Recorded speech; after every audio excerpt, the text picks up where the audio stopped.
তুমি কি জানো নতুন কেনা একটা দামি কম্পিউটারের পাওয়ার অন করলেও অপারেটিং সিস্টেম ছাড়া সেটা দিয়ে একটা গানও পর্যন্ত শোনা সম্ভব নয়? অপারেটিং সিস্টেম হলো এমন একটা প্রধান সিস্টেম সফটওয়্যার যা কম্পিউটারের হার্ডওয়্যার এবং ব্যবহারকারীর মধ্যে একটা সেতু বা মাধ্যম হিসেবে কাজ করে, সব কাজ পরিচালনা করে।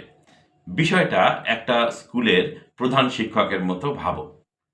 যেমন স্কুলের শিক্ষক, ছাত্র এবং বিভিন্ন ঘর থাকলেও প্রধান শিক্ষক সব নিয়ম তৈরি করেন এবং পরিচালনা করেন, তেমনি অপারেটিং সিস্টেমেও মেমরি, প্রসেসর ও অন্যান্য সফটওয়্যারকে নিয়ন্ত্রণ করে, কম্পিউটারকে সচল রাখে।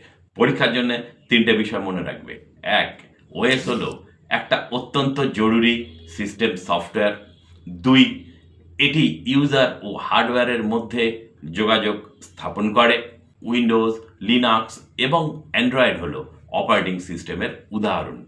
তো পরের পর্বে আমরা শিখব নাম্বার সিস্টেম।